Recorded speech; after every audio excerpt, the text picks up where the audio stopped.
this first video is about dogs that pull on the lead, something that a lot of people struggle with. It's one of the main things that I work on, and it can be very dangerous.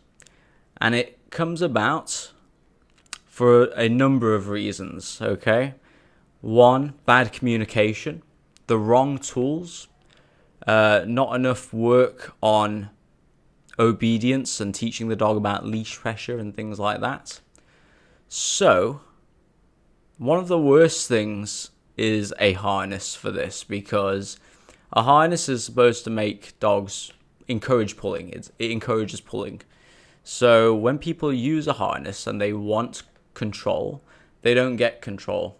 What they get is the opposite, because it's supposed to give the dog all of the control. Okay?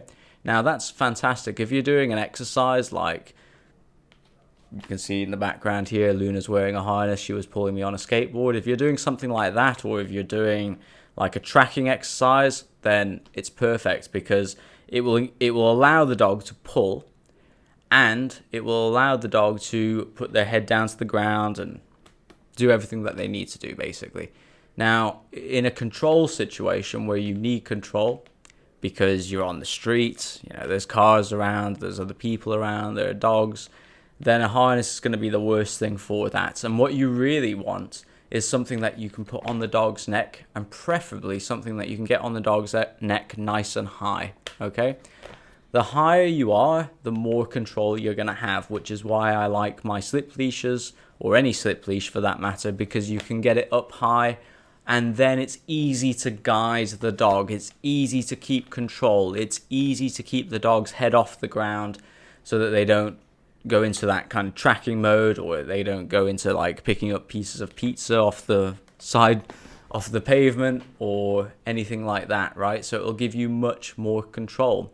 Now what you need to do is introduce this new equipment, if you weren't already using it, the right way. And even if you were using it and your dog wasn't responding well to it, then I recommend going back to leash pressure exercises where you're working with your dog on your dog's understanding of the leash. And what I mean by that is, if you put pressure on the leash in any direction, then your dog should follow the leash in that direction, okay?